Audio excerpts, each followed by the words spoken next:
नमस्कार। अब तक की तमाम खबरों के साथ मैं हूं सुखवीर। आप देख रहे हैं आपका अपना चैनल भिवानी हलचल। और आज की खबरें इस प्रकार से। खबर लिखे जाने तक स्वास्थ्य विभाग द्वारा प्राप्त आंकड़ों के अनुसार जिले में कोरोना के 2 मरीजों के ठीक होने के बाद एक्टिव केसेस की संख्या 4 हो गई है। वहीं उन्होंने बताया कि अब कोरोना के 2 मरीज ग्रामीण क्षेत्र से और 2 मरीज शहरी क्षेत्र से संबंधित हैं।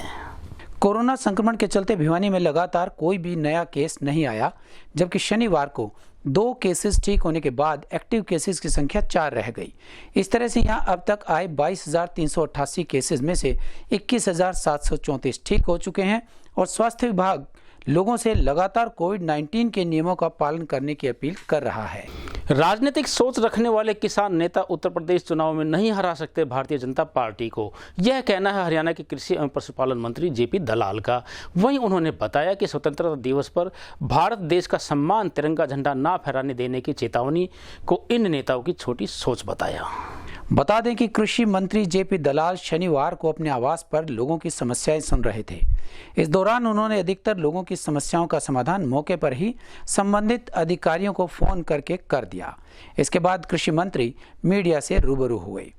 कृषि मंत्री जेपी दलाल ने बारिश के समय उफान पर चल रही नहर टूटने से बर्बाद फसलों को लेकर कहा कि किसानों को परेशान होने की जरूरत नहीं है। उन्होंने कहा कि संबंधित जिले के डीसी को जांच कर रिपोर्ट भेजने के आदेश दे दिए गए हैं ताकि समय रहते स्पेशल गिरदावरी हो सके। उन्होंने यह भी कहा कि जिन किसानों ने बीमा करवा रखा है उन्हें कंपनी की ओर से, और जिन्होंने नहीं करवाया है उनके नुकसान की भरपाई हरियाणा सरकार करेगी। वहीं किसान नेताओं के मिशन यूपी पर जेपी दलाल ने कहा कि राजनीतिक मंशा रखने वाले किसान नेता भाजपा को नहीं हरा सकते। भाजपा को जनता का आशीर्वाद मिला है और जब तक रहेगा तब तक वो सेवा करेंगे। ये अच्छी बारिश हुई है। दक्षिण हरियाणा के किसान बारिश के इंतजार में बैठे थे, उनके चेहरे पर खुशी कल मैंने दिखाई दी और बारिश से लाभ ज़्यादा है। करनाल साइड में, कैथल साइड में कुछ किसानों का जल भराव है।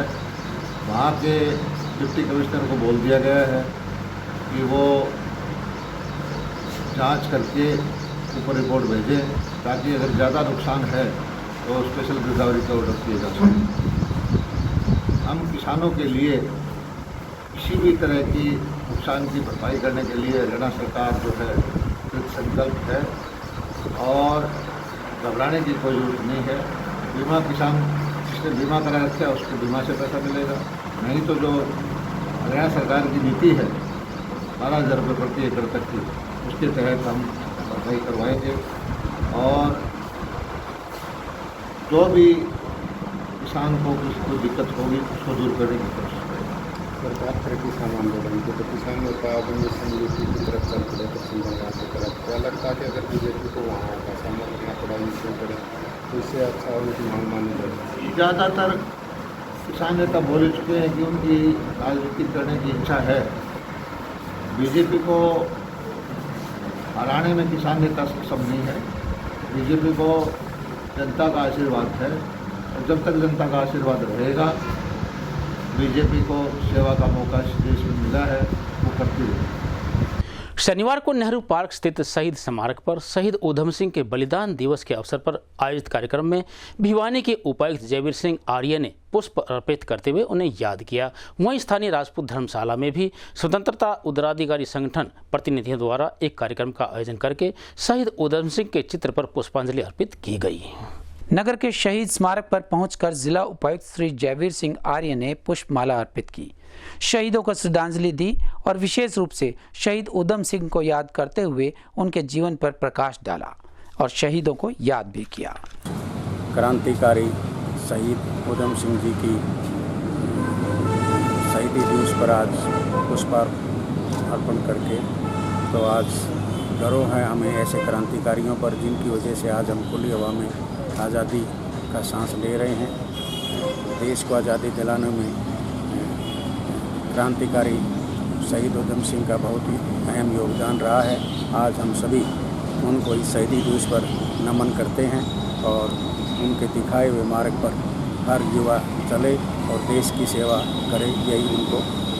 वहीं स्थानीय राजपूत धर्मशाला में भी शहीद उधम सिंह के बलिदान दिवस पर एक विशेष कार्यक्रम का आयोजन किया गया।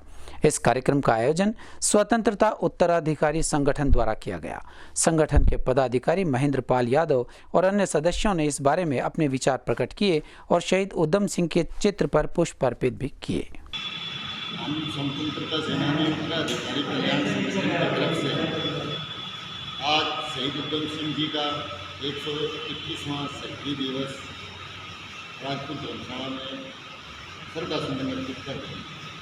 सरदार उधम सिंह के बारे में बताने के लिए एक सूरज को दीपक दिखाने वाली बात है, जो हमारे देश के एक ऐसे युवा नौजवान थे जिन्होंने 13 अप्रैल 1919 का जलियांवाला बाग कांड के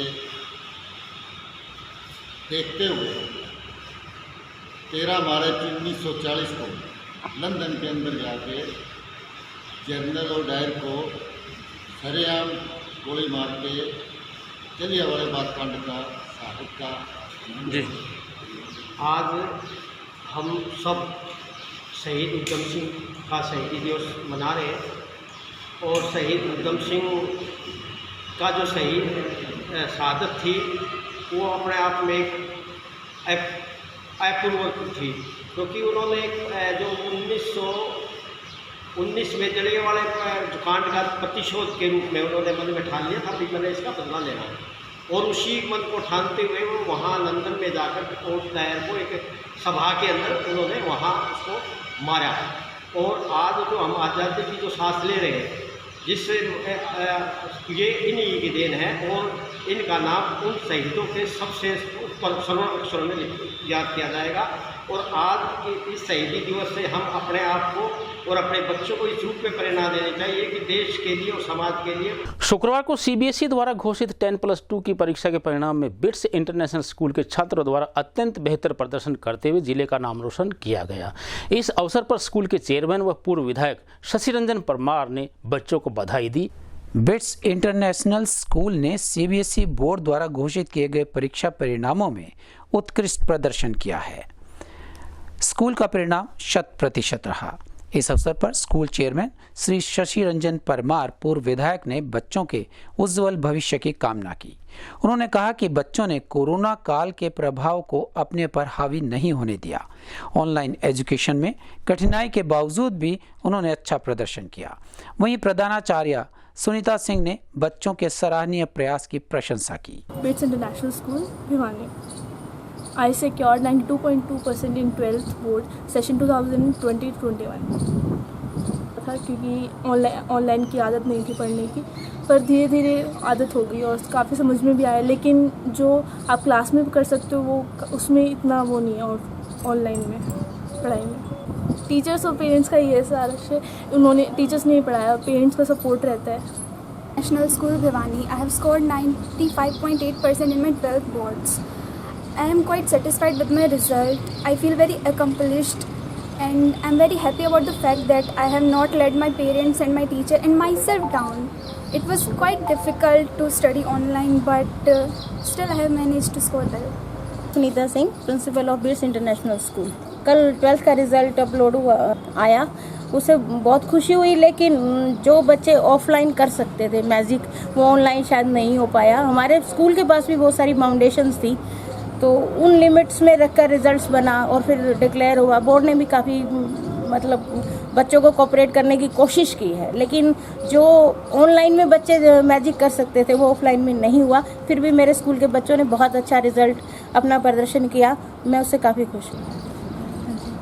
मैं सेटिस्फाई हूँ रिजल्ट से। टीचर्स ने भी अच्छा करवाया। अगर ऑफलाइन होता तो और भी ज़्यादा अच्छा होता, बच्चे अपना अच्छे से कर पाते, लेकिन चलो कोई बात नहीं। फिर भी वहीं हलवासिया विद्या विहार के बच्चों ने भी 98.60% अंक प्राप्त करके जिले का नाम रोशन किया। इस अवसर पर स्कूल के प्रशासक दीवान चंद रहेजा ने होनहार बच्चों को बधाई दी।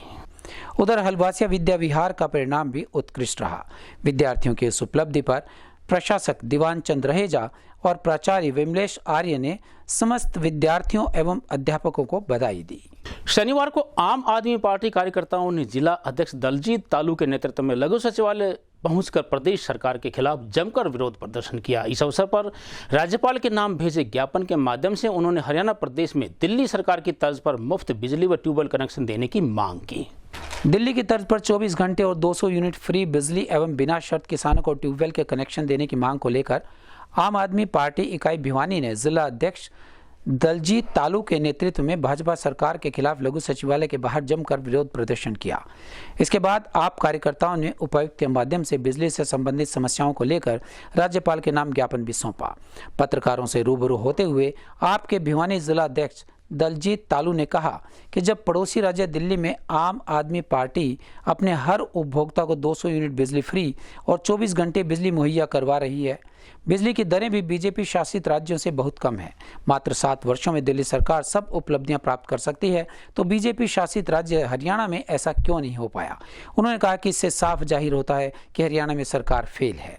सेंट्रल जोन मीडिया प्रभारी राजा चांगिया ने कहा कि हम महामहिम से अनुरोध करते हैं कि वे जल्द ही इस मामले में हस्तक्षेप करें। आज आम आदमी पार्टी के सभी कार्यकर्ता पदाधिकारी इसलिए इकट्ठे होकर दिल्ली में हरियाणा और खट्टर अपनी Kejriwal ji 200 unit per month free देते हैं, 20,000 लीटर पानी फ्री दे रहे हैं, तो हरियाणा सरकार क्यों नहीं दे सकती?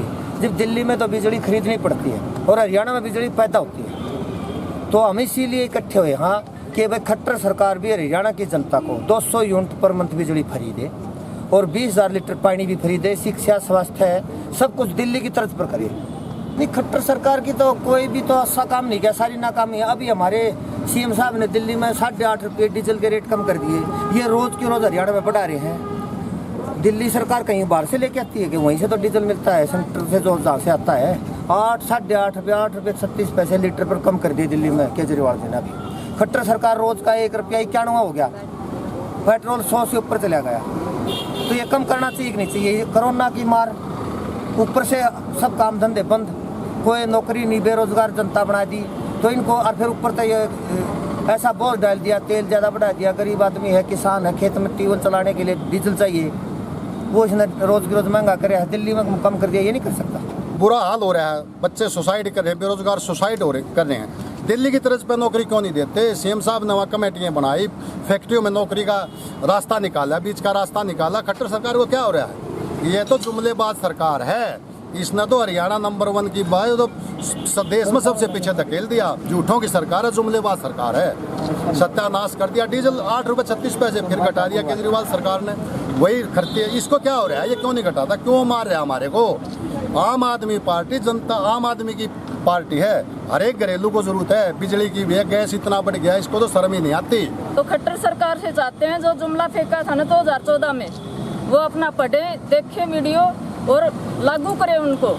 अब इतनी महंगाई में रसोई का इतना मुश्किल हो गया है, बजट इतना बढ़ गया कि हमें बहुत परेशानियों का सामना करना पड़ रहा है। और इसी तरह अभी जैसे बताया दिल्ली की तरफ पे, और चाहते हैं हम कि आम आदमी पार्टी मांग करती है खट्टर सरकार से किसानों को बिना शर्त पे ट्यूबवेल कनेक्शन दे, और कोई शर्त नहीं होनी चाहिए ताकि अपनी फसल अच्छे से कर सके। कभी तो पानी नहीं आता नहरों में, या फिर प्रकृति का कुछ कहर हो जाता है तो बहुत मुश्किल होती है। रोहतक रोड स्थित खरककला गांव के नवनिर्मित मंदिर में भगवान शिव, राम दरबार, पंचमुखी हनुमान, मां दुर्गा इत्यादि सभी देवी देवताओं की मूर्तियों की प्राण प्रतिष्ठा करते हुए उन्हें स्थापित किया गया। इस अवसर पर आयोजित कार्यक्रम में कर्नल समय सिंह, समाज सेवी नरेंद्र गोयल इत्यादि की उपस्थिति में हवन यज्ञ का आयोजन करते हुए प्रसाद वितरण किया गया। जिले के गांव खरककला में नवनिर्मित भगवान शिव के मंदिर में मूर्ति स्थापना कार्यक्रम का आयोजन किया गया। कार्यक्रम का शुभारंभ हवन यज्ञ व प्रसाद वितरण के साथ किया गया। इस दौरान मंदिर परिसर में मंत्रोच्चारण के साथ दुर्गा मां, पंचमुखी हनुमान, राम दरबार, भगवान लक्ष्मी नारायण की मूर्ति पर प्राण प्रतिष्ठाएं की गई। कार्यक्रम में महेश शर्मा ने हवन यज्ञ और मूर्ति प्राण प्रतिष्ठा में मंत्रोच्चारण किया। उपस्थित भक्तजनों को प्रसाद वितरण भी किया गया। हवन यज्ञ में आहुति डालकर विश्व शांति और आपसी भाईचारा बनाए रखने की कामना की गई। इसके साथ ही साथ पूरे विश्व को कोरोना महामारी से मुक्ति दिलाने के लिए भी भगवान से प्रार्थना की गई। आज गांव खरककला में भगवान शिव मंदिर का निर्मित मंदिर में भगवान शिव परिवार और शिव पार्वती की मूर्ति और हनुमान, पंचमुखी हनुमान जी की और राम दरबार और दुर्गा जी, लक्ष्मी नारायण की इनकी मूर्ति स्थापित की गई है। और हम सब चाहते हैं कि भगवान हमारा ये कार्य और भी जो है बचा हुआ उसको पूर्ण करवाएंगे और कोरोना से इस महामारी से मुक्ति दिलाएं। शिव मंदिर की मूर्ति स्थापना की गई है, उसके अंदर भगवान लक्ष्मी नारायण जी की मूर्ति स्थापना, भगवान रामचंद्र के दरबार की स्थापना, पंचमुखी हनुमान जी की स्थापना और माता दुर्गा के स्वरूप की स्थापना की गई है। 30/7/2021 को जो भंडारा भी लगाया गया इसके उपलक्ष्य में, और माता के दरबार में हमारे परम आदरणीय श्री चंद्र समय सिंह जी पधारे हैं। उनकी उपस्थिति में उनके हाथों से हमने मूर्ति स्थापना करवाई है और हम आशा करते हैं भगवान से भी कि भगवान जल्द ही हमें जो इस संसार के अंदर कोरोना जैसी महामारी फैली हुई है उसको भगवान अपनी आशीर्वाद से दूर करेंगे। अब मुझे दीजिए इजाज़त। देखते रहिए आपका अपना चैनल भिवानी हलचल।